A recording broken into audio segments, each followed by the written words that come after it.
So, nein, so fange ich nicht an. Das kannst du dann schneiden, Ja, oder? das kann ich nicht schneiden.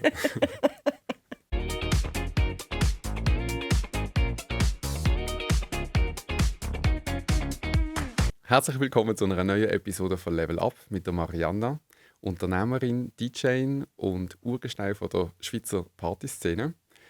Möchtest du dich kurz bei uns vorstellen? Schön bin ich da. Ich bin Charletta Marianna, wohne in Basel und habe eben schon sehr viel erlebt. Schöne und nicht schöne Sachen. Deine Geschichte fängt an am Rheinsprung. Dort hast du zusammen mit deiner Schwester ein Fotostudio eröffnet. Magst du mal kurz erzählen, was man in so einem Fotostudio macht? Sicher. Es war mehr Amateur, also so maschinell. Da bist du gekommen mit dem Film, noch mit dem Film. Richtig analog. Analog, genau. Und das haben wir dann entwickelt. Und es sind meistens Ferienfotos gesehen, Journalisten, die gekommen sind. Wir hatten auch 7 Tage offen gehabt. Auch für die Journalisten, für die Match und damit sie den Film schnell haben können entwickeln. Ja, wir haben aber nicht von Hand entwickelt, Sondern nur maschinell. maschinell. Und ich kann mich selber noch daran erinnern, ich bin nämlich selber bei euch damals am Rheinsprung im Studio gestanden. Und ich kann mich auch erinnern, dass ihr damals auch Fotos vergrössert habt. Sachen, die wir heute für völlig selbstverständlich nehmen. Mittlerweile gibt es sehr grosse Online-Firmen, Webseiten, wo man das alles ganz einfach machen kann. Kostet auch alles gar nichts mehr, heutzutage gefühlt. Aber damals war das ganz anders. Du mal vielleicht erzählen, von welchem Jahr reden wir hier?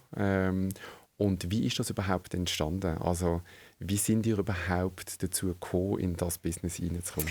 Das ist eine ganz schöne Geschichte. Da bin ich 16 noch in der Lehre und bin in den 1-Stunden-Service-Geschäften reingekommen. Minute One Foto, das gibt es heute leider nicht mehr. Und dort habe ich normal arbeiten als Angestellte, nebenbei noch die Lehre gemacht. Und mein Chef damals hat wirklich gesehen, ich gebe Gas, ich bin engagiert, obwohl das hätte ich gar nicht müssen. Ich musste meine Stunden machen und heimgehen. Und dann ist eine Filiale nicht gut gelaufen. Dann hat er gesagt, ja, willst du mal dort probieren? Willst du mal Filialleiterin sein? Mit 16. Mit 16? Mit 16. Dann sagte ich, ja, ich bin noch in der Lehre und so, ja, geh mal probieren. Dann bin ich gegangen. Und die Filiale ist sehr schlecht gelaufen. Ich kann dir auch Zahlen sagen, das gibt es ja eh nicht mehr. Spannend, Ich ja. habe sie übernommen mit 400'000 Franken Umsatz pro Jahr. Und dann bin ich dort rein und habe 1 Jahr lang dort geschafft. Ich habe natürlich alle gekündigt, es waren auch Männer dort, ich mit 16. Und habe mein Personal reingeholt, meine Freundinnen und Freunde. Und in einem Jahr habe ich die 400'000 Franken auf 1,2 Millionen gebracht. Mit 16 Mit Jahren? 16. Und dann ist das nächste Problem gekommen, die andere Filiale, Barfüsserplatz. Aber dort hat mir dann der Chef gesagt, schau Marianne, wir geben dir einen super Lohn, aber du musst die Schule aufhören. Also du musst wirklich 100% dort sein. Mir hat die Schule eh nicht gepasst.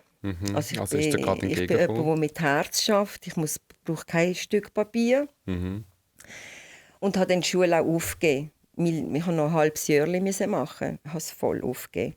Und bin dort voll eingestiegen, 100%. Und habe auch diese Filiale von 700'000 Franken in 1,5 Jahren auf 1,8 Millionen gebracht. Wow. So habe ich dann auch weitergemacht und ein bisschen dort und ein bisschen dort. Und dann irgendwann einmal im 1996 bin ich dann schon 25 gewesen. Dann habe ich meiner Schwester gesagt, du Viti, weißt, es ist schon toll. Ich habe immer Bonus gekriegt. Ich habe damals, Martin, 1996 4'500 Franken Was viel verdient. Geld war. Mit 17, mit 18, Klar. oder? Dann habe ich gesagt, du, habe ich meiner Schwester gesagt, wieso machen wir das für andere? Wieso machen wir das nicht für uns? ist einmal eine Idee gewesen. Und mein Chef ist ein Freund von mir geworden in diesen Jahren, weil er hat natürlich immer schön abgeschlossen mit mir. Ich bin dann an einem Tag zu ihm und habe gesagt, schau, Cosimo, ich weiß nicht wann, aber irgendwann einmal mache ich mich selbstständig. Irgendwann, ich habe noch nichts, aber es sind so meine Ideen. Martin, 4 Stunden später sind alle 3 Bosse am Barfüßerplatz gestanden. Und dann dachte ich, oh, die können mir wieder einen Bonus geben und so. Und ich kannst denken. Den Schuh hast du bekommen? Ich musste sofort den Schurz abziehen und bin freigestellt worden. Nicht 3 Monate, sondern 6 Monate. Und sie haben mir gesagt, Marianna, du musst gehen, weil du bist für uns eine Gefahr. Und du hast heute Morgen im Cosimo gesagt, du willst dich selbstständig machen. Begangen, Martin, nicht einmal ein Blümchen, nichts habe ich gekriegt. Dann habe ich gedacht, hey, wow, 6 Monate nichts machen. Bin in einen Down hineingefallen, einen Monat lang. Und dann habe ich meiner Schwester gesagt, so, und jetzt zeigen wir es denen, jetzt geben wir Gas. Und dann Wo ist der Drive hergekommen? Also du erzählst von diesem Down. Wie hast du das, die Enttäuschung oder auch den Frust nachher können in so etwas Positives umwandeln? Ich weiß es nicht, Martin. Es ist irgendwie, ich bin wirklich in einen ganz tiefen Down gekommen. Weißt, ich denke, ich habe so viel gemacht für die. Am einem Morgen bin ich aufgestanden und habe gesagt, so weit, jetzt haben wir geredet, wir wollen das machen und jetzt müssen wir es machen. Martin, wir haben kein Geld gehabt. Mit 25, was habe ich? Ich habe verdient und habe ausgegeben, Ferien, Ausgang. Ich habe für das gelebt. Und ja, jetzt müssen wir es machen. Dann haben du und deine Schwester, die Viti, haben Foto Presto eröffnet. Genau. Und dann ist das richtig gelaufen. Erzähl mal, wie war die Zeit? Also, da sind 7 Tage in der Woche im Laden gestanden und die Türen sind ständig auf und zu und auf und zu gegangen. Also man muss denken, wir haben aufgemacht und am Montag am Morgen sind bei uns ist eine Kolonne von 8-9 Meter. Leute, die Film abgeben wollten, weil sie es nach einer Stunde abholen wollten. Weißt, Ferienfotos, allgemein, jeden Montag haben wir gewusst, es wird ein Renner. Vielleicht musst du unseren Zuhörern, die kein Italienisch reden, erklären, was heisst Foto Presto? Foto Presto heisst Foto schnell.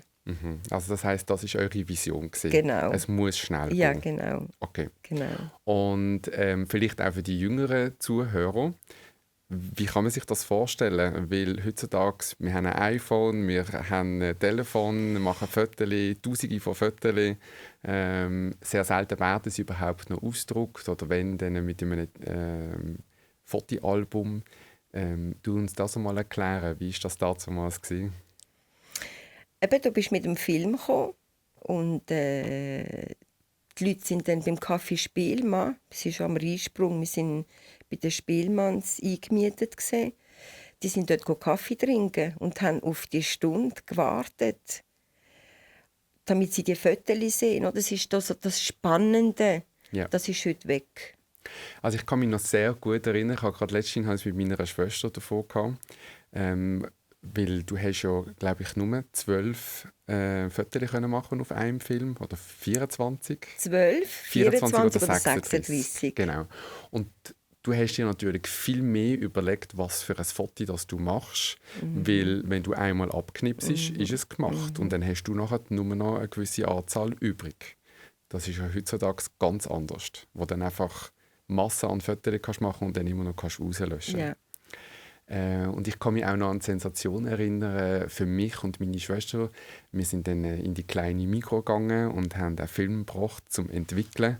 Und wir haben dann so einen Bon bekommen, also eine Nummer, damit man dann zu der Kassiererin hat wieder können gehen, fragen, ob der Film schon entwickelt worden ist. Und die grosse Enttäuschung als Kinder, wenn der Film nicht entwickelt worden ist und man hat wieder mit leeren Händen heimgehen und am anderen Tag ist man wieder in die kleine Mikro gesegelt und hat wieder gefragt, ist der Film heute da? Und die Freude, wenn es dann geheißen hat, ja, es ist da, und dann haben wir die Fotos in einem Kuvert bekommen. Und ist dann ganz freudig heim, hat das Kuvert aufgemacht und dann ist man völlig enttäuscht gewesen, wenn das Foto komplett verschwommen war. Sachen, die man sich heute einfach nicht mehr vorstellen kann. Ja, genau, es ist so gesehen. Aber halt auch, es hat eine gewisse Wertschätzung gehabt, weil wenn dann eben das Foto gut rausgekommen ist und in der Farbe gestimmt hat und in der Schärfe, dann hat man das Foto vielleicht viel noch mehr geschätzt als jetzt. Ist so, ja. Wir haben zum Beispiel auch Hochzeiten fotografiert. Wir sind nicht auch Fotografinnen.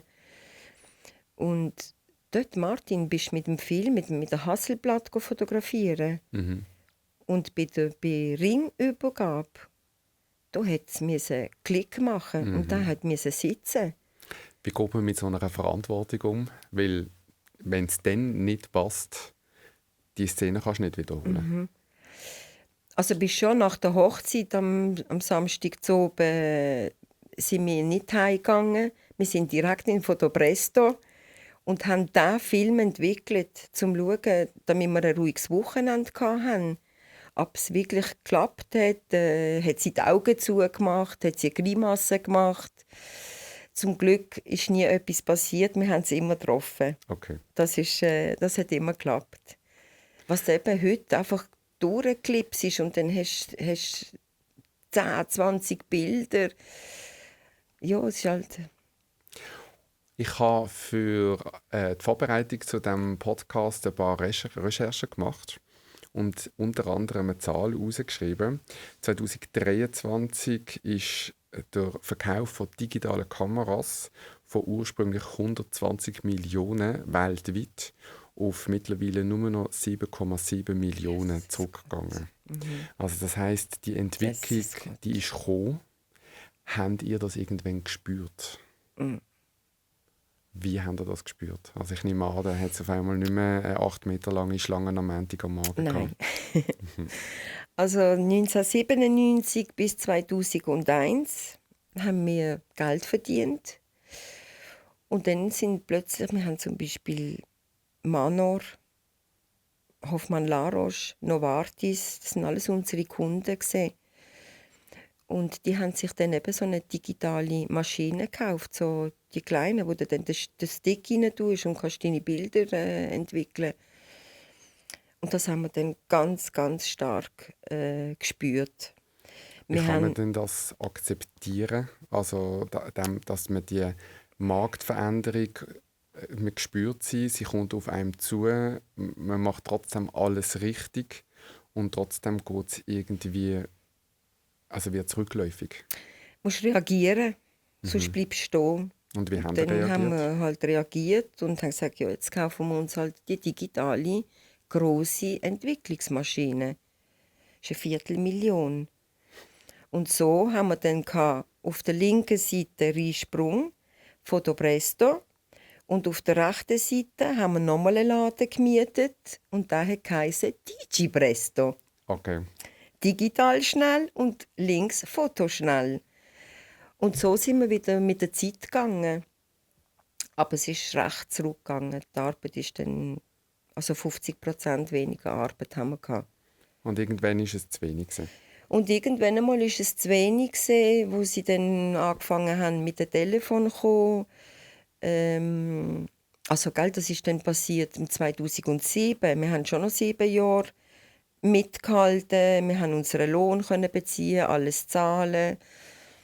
Aber es ist dann immer knapp geworden.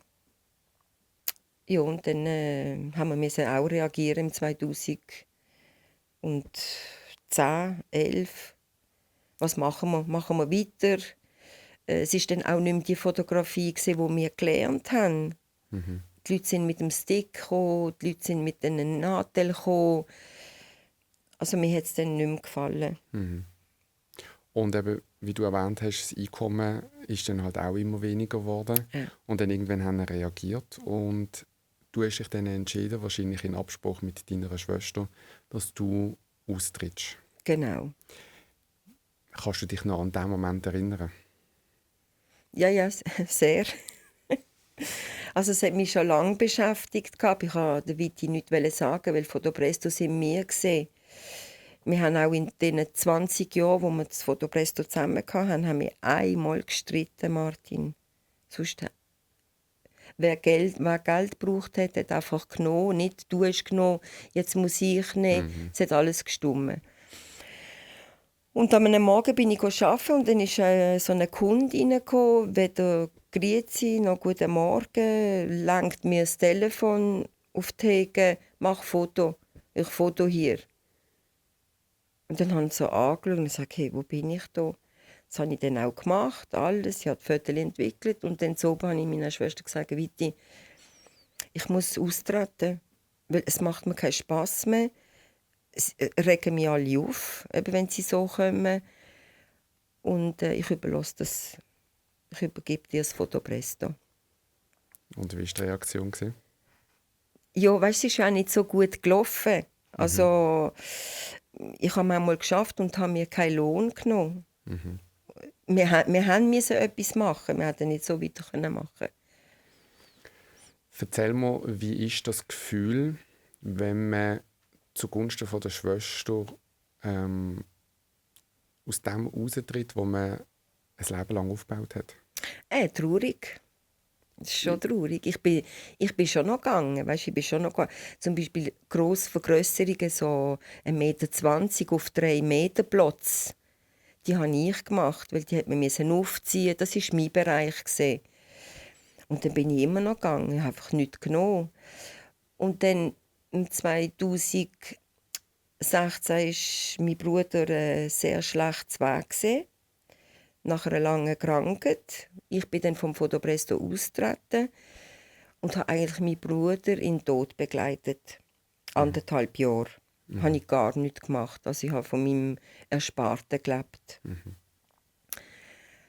Ja, und das Fotopresto war dann irgendwie gar nicht mehr so präsent gewesen, weil wir gewusst, der Bruder wird uns bald verloren. Und das heisst, der Fokus hat sich auf ganz etwas anderes gelegt. Ja. Du hast andere Prioritäten Ja, absolut. Ja, und dann ist er gestorben. Dann bin ich 2 Monate daheim, hatte nichts mehr zu tun. Ich war schon nicht mehr da. Ja, was machen wir jetzt? Mit 48. Und dann bin ich irgendwie in das Art of Table reingerutscht. Erzähl mal vielleicht unseren Zuhörern, was ist Art of Table? Art of Table ist eine tolle Firma.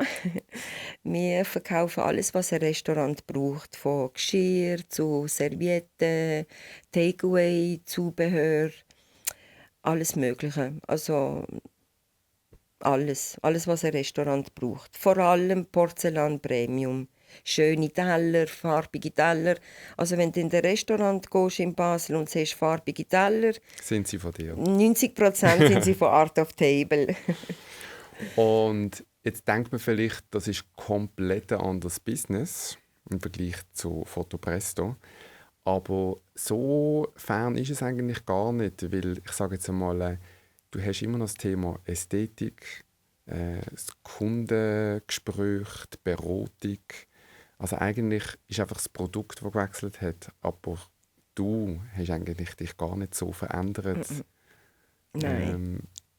Spürst du das noch? Ja. Ich bin zum Beispiel, etwas war ganz sicher, ich werde nie in einem Büro arbeiten. Ich bin nicht für das gemacht. Ich habe es gerne, eben rausgehen, mit den Leuten reden, Kaffee trinken, eine Zigarette rauchen. Einfach Kontakt mit den Menschen, das brauche ich. Ja. Das brauche ich, weil sonst gehe ich unter. Und wann hast du gemerkt, dass du bewusst jetzt etwas Neues machen musst? Ich hatte kein Geld mehr. Okay. Das ist ein guter Grund. Das war ein guter Grund. Ja. Aber warum bist du jetzt gerade auf das gekommen? Also, eine Freundin von mir hat nicht mehr geschafft. Und sie hat jemanden kennt von dieser Firma. Ja, und hat gesagt, ja, komm doch zu mir arbeiten. Ich brauche eine Sekretärin, Martin. Und sie hat gesagt, nein, ich habe schon eine Stelle. Aber ich hätte jemanden, der vielleicht das machen kann. Und hat mir angerufen und gesagt, du, schau so und so, dort kannst du arbeiten. Und ich sage, nein, Sekretärin, ich kann nicht einmal eine Excel-Liste. Ja, ist doch gleich, aber Hauptsache gehst du arbeiten, dann kannst du ein bisschen Geld verdienen. Ich sage, okay, gut, mache ich. Kann ich auch sagen, weil die Firma gibt es auch nicht mehr. Das ist Wimat in Genf. bin mich dann dort vorstellen und ich habe 3 Sprachen, Italienisch, Französisch, Deutsch, das, was man gebraucht hat. Und die haben mich voll angestellt. Aber ich habe gesagt, hey, ich bin keine Sekretärin, ja, ist kein Problem, gefällt mir, wie du bist und so, okay. Dann ist aber schon der erste Tag gekommen, wo ich habe ja eine Vorgesetzte hatte. Die hat eine Excel-Liste wollen. Das habe ich aber nicht gesagt, dass ich das nicht machen kann. Ja, und dann habe ich halt so ein A4-Blatt genommen, mit dem Lineal, habe ich angefangen Häusle machen. Und mit dem Bleistift habe ich dort reingeschrieben. Jetzt mich so an, also, was ist das? Das ist meine Excel-Liste. Ja, es war alles ein bisschen in Sympathie gewesen. Und dann, die haben auch Takeaway verkauft. Takeaway, alles so Popcornmaschinen. Und bin dann dort reingegangen und sage, ja, ich will Aussendienst machen, weil das ist meine Stärke. Und das habe ich dann auch gemacht, aber das war eine Katastrophe, weil die Firma hatte keine Preise hatte. Also es ist alles nach Bauch gegangen. Und habe einen Katalog entdeckt mit Geschirr, mit den Preisen. Und ich sage, weißt du was, ich schiesse mich jetzt auf das. Ich habe noch nie einen Teller verkauft, erst recht nicht Pfanne. Und habe mit dem dann angefangen, bin zu Kunden mit dem Katalog, habe ich Katalog verteilt, ja, und so bin ich da hineingekommen. Stell dir mal vor, ich kann so gut reden, dass ich in einem Restaurant bin, wo ein Bekannter von mir, Mit dem Katalog und mit dem Katalog, genau, und habe natürlich gemacht, als wüsste ich alles von diesem Katalog. Und da sagt mir, ja, ich brauche so eine Pfanne, weißt, so eine Alupfanne. Keine Ahnung. Ich habe natürlich blättert, habe ich die Pfanne gesucht und sage ihm, ja, schau, das ist total eine gute Pfanne. Dann schaut er mich so an und sagt, das ist keine Alupfanne. Dann schaut er mich an und sagt, Marianna, du kommst gar nicht raus. Aber er hat die Pfanne schon gekauft. Okay. Aber er hat sie dann selber ausgesucht. ausgesucht. Und so, Martin, bin ich in das hineingekommen und dann hat die Firma zugemacht. Dann bin ich Also die Firma in Genf. in Genf hat zugemacht und ich wollte das weitermachen. Und dann habe ich dort angerufen, wo von diesem Katalog. Ich sage, ja, können wir weiterarbeiten? Ich sage, ja, von mir aus, ja. Ja, und dann habe ich So das ist das angefangen. Jetzt ist dein Leben geprägt von Veränderungen und leider auch Enttäuschungen. Ohne konkret darauf einzugehen, denke ich, ist es doch schon ein Thema, das viele beschäftigt. Beispielsweise auch der Verlust von Freundschaften aufgrund von Enttäuschungen oder auch Menschen, die dein Vertrauen missbraucht haben. Ich kann mich noch gut daran erinnern, wir haben uns einmal getroffen und dann hast du gesagt, heute geht es mir nicht gut. Und das höre ich von dir fast nie. Magst du mal unseren Zuhörern erzählen, wie das ist, das Gefühl, verletzt zu werden? Weißt du, das kennst du sicher auch, Martin. Wenn es dir gut geht, hast du ganz viele Freunde. Und wenn es dir dann einmal schlecht geht, und ich bin eine starke Frau, das kann ich von mir sagen, aber eben, wir sind keine Roboter. Und es macht weh, wenn du dann nicht mehr Unterstützung suchst oder eben schnell das anlehnen. Und es ist einfach niemand da.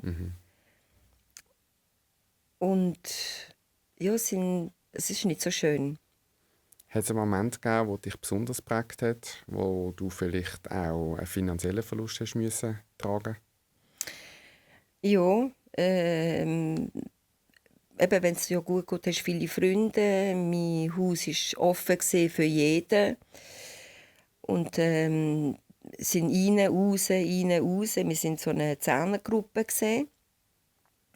Und haben natürlich auch daheim den Batzen gehabt. Und er ist plötzlich verschwunden. Und du bist dann dort. Ohne dass du Einbruchsspuren gehabt hast? Nein, nicht, gar nicht. Wann hast du das realisiert, dass das in deinem eigenen Kreis passiert ist? Meine Schwester hat mir einmal am Samstag ist sie gekommen und gesagt, hey Mary, kannst du mir einen Batzen auslehnen? Ich sage, ja sicher, kein Problem.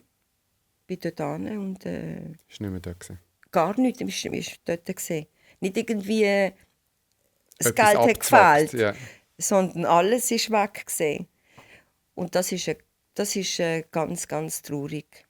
Also da habe ich lang gelitten, weil du weißt nicht, wer es ist, aber du weißt, das Geld ist weg. Ich kann es nicht ausgeben, meine Familie auch nicht. Und das von Freunden, weißt, wo ja, ich weiß nicht, das Gefühl kann man gar nicht beschreiben. Wie geht man mit dem Gefühl um, dass man weiss, man ist bestohlen worden und die Person geht immer noch ein und aus in deinem Daheim, ohne zu wissen, wer es ist? Ja, ich habe dann schon überlegt, was es sein könnte, aber ich habe keine Beweise. Also ich kann nicht, ich habe mich dann unbewusst, im Unterbewussten, habe ich mich, was ich heute sehe, wenn ich zurückschaue, ich habe mich total verändert. Ich habe von zumachen. Ich bin nicht mehr so open gesehen, weißt, so. Ich habe nicht mehr so Geld hin und her gegeben. Ich habe das gar nicht zurückwählen. Weißt du, ich denke, ja, komm, es kommt eh wieder zurück. Ich habe mich dort total verändert. Und heute bin ich ganz ein anderer Mensch.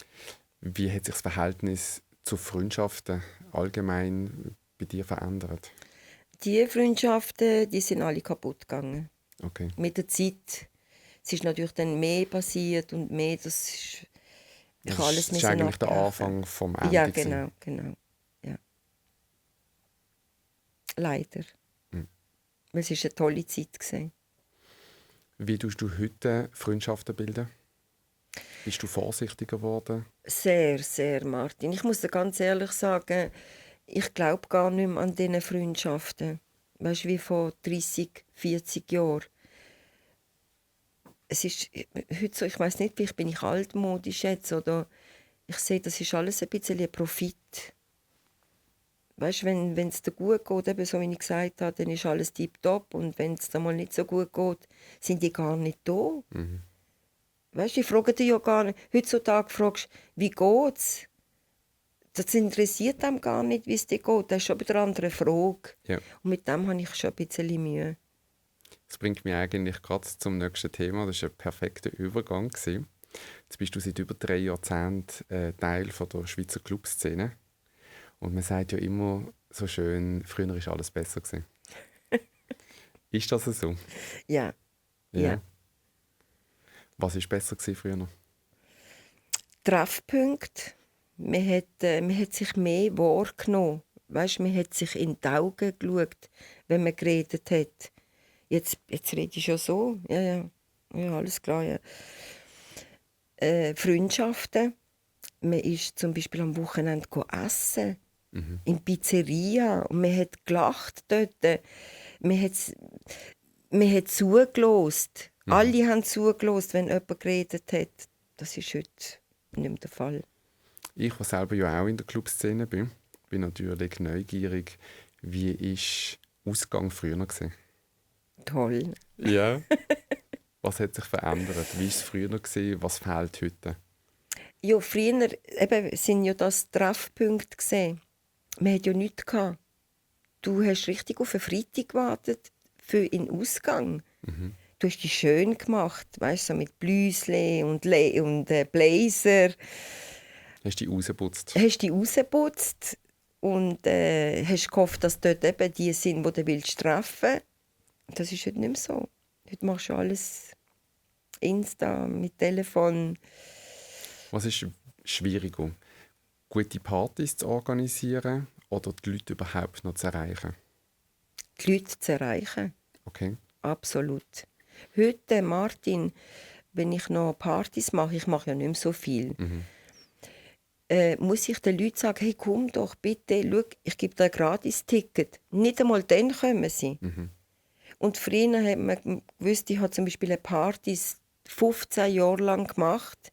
Das war immer der letzte Samstag im Monat, im Borderline, in Basel. Martin, ich musste gar keine Werbung machen. Sie sind einfach cool. Man hat es gewusst und dort sind 500, 600 Leute. Immer der letzte Samstag. Heute, das habe ich damals auch nicht gehört, weil ich bin ja mitten im Senf war. Heute sagen mir die Leute, wenn ich sie auf der Strasse treffe, Weißt du, Marianna, wir haben Ferien verschoben, damit wir an dem Samstag, Können dabei sein. genau, weißt du, Ich kann mich noch gut daran erinnern, wir zwei haben ja auch schon Partys organisiert, viele, viele Jahre zusammen. Und ich kann mich noch gut daran erinnern, dass du immer vor den Partys schon Wochen im Voraus bist flyern. ja, Das kann man sich heute schon gar nicht mehr nein, vorstellen. ein Plakat aufhängen, Plakat und überall in alle Lokale gegangen und jedem ja, einen Flyer in die Hand ja, gedruckt und «Hey, kommst du auch?» ja, Vermissst du die Zeit? nein. Okay. Nein, das ist etwas, wo ich nicht gerne gemacht habe. Aber es war halt Teil des Spiels. Genau, ja. Part of the Ja, game. ja. Die Zeit, die vermisse ich gar nicht. Erzähl mir, was war der Grund, warum du entschieden hast, selber Partys zu machen? Das war auch wieder so eine Enttäuschung gewesen, Mhm. weil als ich 17 war, habe ich von Musik machen. Hat mir das gefallen. Mein Freund damals, Roger, war DJ gewesen. Ich sage, hey, das gefällt mir auch. Und so bin ich in das DJ-Ding hineingekommen. Und dann habe ich das gemacht. Und ich bin überall gefragt gewesen, Martin. Jetzt wirklich, das tönt total. Aber es ist ja so. Ich bin im Tessin auflegen, Luzern, in der ganzen Schweiz, sogar Mailand.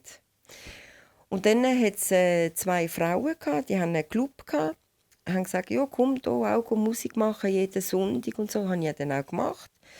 Und es ist auch eine Freundschaft entstanden und dann, ja komm, wir können ja etwas zusammen machen. Oh ja, warum nicht? Ich natürlich eben so lieb und offen und spontan. Habe dann das auch gemacht. Sie haben auch alles, Finanzen, haben alles sie gehabt. Ich bin nur DJ gesehen. Was ja eigentlich auch bequem ist. Sicher, genau. Und ich habe nie Batzen gesehen. Und bis wir dann uns verstritten haben, leider. Und dann habe ich auch gesagt, so, und jetzt muss ich das halt auch selber machen. Und dort habe ich etwas gemacht, das nicht korrekt war, aber sie sind ja auch nicht korrekt zu mir gesehen. Ich habe dann auch angefangen in Zürich am Sonntag Musik machen mit meinem Label. Also quasi Konkurrenz. Ja, genau. Dort bin ich hässig gewesen. Dort bin ich dann auch ein bisschen älter gewesen, weißt, und dann sagte so, jetzt Ein längt's. bisschen rebellisch Ja, vielleicht genau. auch. Und habe dann natürlich Konkurrenz gemacht. Und da ich ein guter DJ gesehen bin, Sind sie alle zu sind dir die Leute gekommen? natürlich zu mir gekommen. Und ich hatte dann immer Full House gehabt. Und die haben dann immer leer gehabt. Ich hatte dann schon immer meine Connections gehabt. Und dann sage ich, geh schnell schauen, ob sie dort Leute haben. Und dann sind sie zurück und sagen, du, Meris hat 20 Nasen. Und wir haben irgendwie 300 Leute gehabt. So. Aber auch wieder Enttäuschungen. Es sind immer die Enttäuschungen. Aber eigentlich, was ich so jetzt raushöre, ist eigentlich jedes Mal, die Enttäuschungen sind für dich der Antrieb, um wieder voll Ja, durchzustarten. genau. Genau, ist so. Ich hatte ja noch ein paar Dilemmas mitgebracht aus unserer Community. Wenn das für dich okay wäre, würden wir die mal noch durchgehen. Und ich denke, Menschen können definitiv von deiner Erfahrung profitieren. Let's go. Ich habe dir hier ein Kuvert. Du darfst das sehr gerne mal aufmachen. Rouge. Rouge, genau. Muss ich es laut lesen? Ich wurde mehrmals enttäuscht und ausgenutzt. Ein Teil von mir will offen bleiben, ein anderer will niemanden mehr an sich ranlassen. Soll ich weiterhin vertrauen oder mich schützen? Und das ist von? Lena, 34. Das ist eine Frage, die ich mir auch immer stelle. Weil es ist eine schöne Frage. Mit den Enttäuschungen, die ich hatte, es sind wirklich harte Enttäuschungen gesehen, Martin. Heutzutage, wenn jemand zu mir kommt, ich habe ein Problem und sagt das, ja, so und so. Und derjenige sagt mir, du, Marianna, kein Problem, ich helfe dir. In mir, Martin, löst es gerade. Was will der? Oh, der will etwas von mir. Und das ist nicht gut. Und manchmal denke ich, passiert mir das, aber reagiere gerade in den nächsten 10 Sekunden und sage, nein, warum? Es müssen doch nicht alle so sein. Darum, Lena, schützen ein Stück weit, weil sonst bleiben wir allein. Also wenn wir hier immer zumachen. Und ich bin jetzt eine Einzelgängerin, weil ich mich sehr viel mal einfach geschützt habe. Ich habe keine, gut, vielleicht eine gute Freundin und einen guten Freund. Aber so, ja, an 2 Finger, Martin. Und du weißt, früher, hey, ich hatte 100 Freunde. Ja. Warum? Eben, weil Also mindestens 100. mindestens 100. Genau. Besonders wenn es dann um Oh, Gästeliste ja, ja. gegangen Oh, ist. Jesus Gott. 3-4 Tage vorher. Hast du auf einmal 500 Ja, Freunde ja, gehabt? ja. Ja. Und alle auf Gästeliste, gell? Logisch, klar. Ohne Problem. Ja, ja. Weil sie ja gute Freunde sind und dich möchten unterstützen. Ja, genau, genau. Also ein Stück weit muss man sich schon schützen, aber man muss halt auch ein bisschen Platz lassen. Und das gehört zum Leben. Enttäuschungen, Freude, das gehört alles dazu. Dann gehen wir über zum zweiten Dilemma. Ich habe Menschen in meinem Umfeld, die mir wichtig sind. Aber ich merke, dass ich mich weiterentwickeln möchte und nicht mehr am gleichen Punkt stehe wie sie. Oh. Soll ich diese Freundschaften aufgeben und meinen eigenen Weg gehen, auch wenn ich mich dadurch entferne? Mark 54. Super, super, super. Musst die Weg gehen. Ich mache das. Auch wenn du Freundschaften verlierst. Ja. Weil, wenn das stehen geblieben ist, du denkst jetzt vielleicht, ja, Mary, ich kenne dich gar nicht so. Ich bin so geworden, Martin. Wer nicht mitmacht mit mir, zum Beispiel jetzt mit dem Art of Table, nimmt mir sehr viel Zeit, was ich liebe. Und das ist jetzt meine grosse Liebe. Mein Art of Table.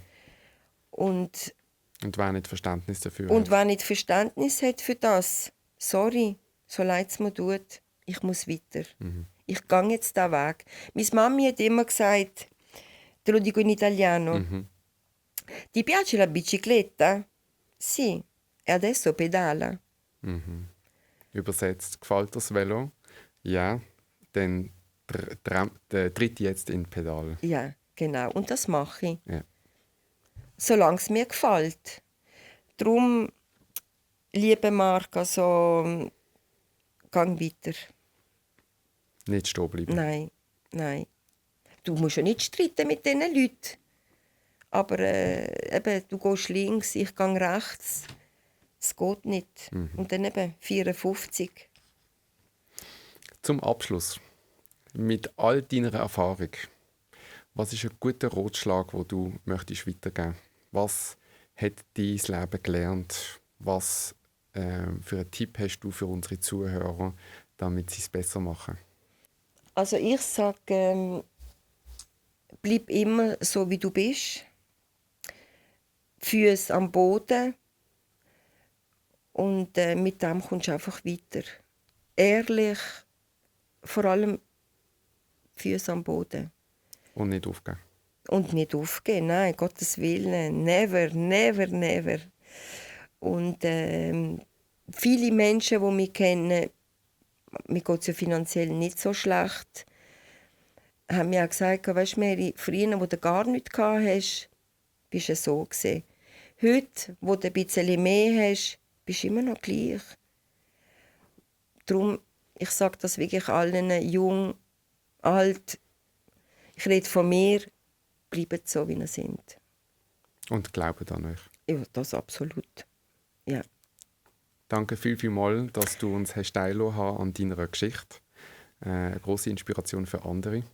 Ja. Und ich wünsche dir eine ganz gute Zeit. Viel Erfolg mit deinem neuen Martin. Geschäft. Danke vielmals. Und danke vielmals, dass du dich uns geöffnet hast. Danke, hat Spass gemacht. Tschüss.